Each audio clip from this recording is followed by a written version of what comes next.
Yep. You talked about the PGA golf over the weekend. I watched all 4 days of it. I didn't watch all of it, but I watched most of it on CBS, especially yesterday. And, yeah, okay, you could talk about choking and all that other stuff. Maybe a lot of choking. But it happened on number 17 where all of a sudden the putts were not going in, especially late, which makes it actually kind of exciting.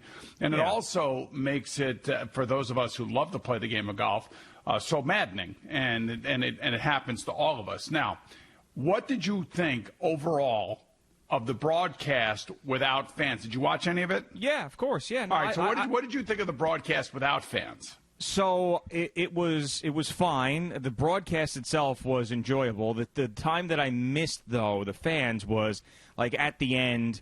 Like, let's say, for example, Xander Schauffele, that putt that rimmed out on 17. You know, normally you're like, oh, you hear that or something. Yes. And that was missing for me at the end. You go to a playoff and the excitement of a gallery following the golfers back to 17 to replay the hole. Like, that was a little bit missing for me. But overall, I mean, considering the fact that we hadn't, how many months has it been since we've seen a golf event like this, I thought it was fine. Why? Did you not? No, I actually thought it was great. I really did. And I know that CBS had set up a microphone for the, for the players to give you, like, in-round updates and the way that they were feeling and everything. Yeah. I tell you what, Tiger Woods probably would have loved it because there would have been nobody bugging his ass the whole time. Probably would have played well. But the leaderboard was awesome. The players were awesome.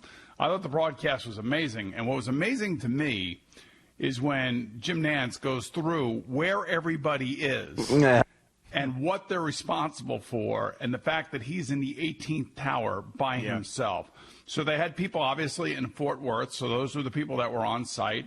They had, obviously, Nick Fallow and Ian Baker Finch and those guys over in Orlando. They had a group in Houston, a group in L.A., a group in New York, a group in Stanford, and they even had a group in New Zealand. It's sort of like us doing this show. Right. We're all in different places. Supporting the broadcast. And I have to tell you, even the Golf Channel broadcast, which I believe is all the same people with the exception of the announcers, I thought it was flawless. I thought it came across, and they did it with half the people, too. That's the other thing.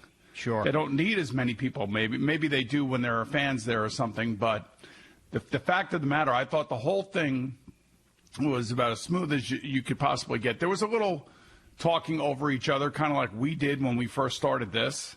Yeah, but it was minor. They got to get used to looking at each other through the monitors and stuff. But for the most part, I thought it was really well done. And I personally did not miss the fans. I didn't.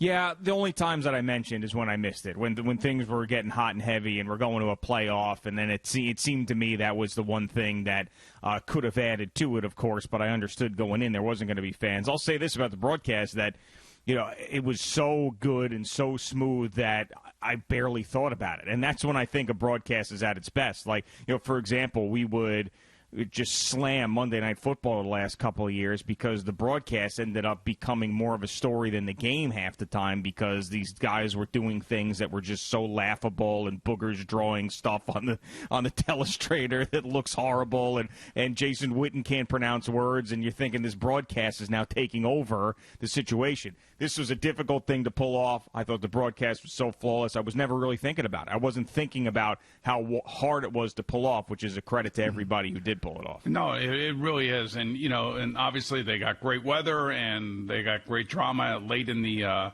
late in the rounds. But you had all the top golfers on the leaderboard. That's the amazing thing.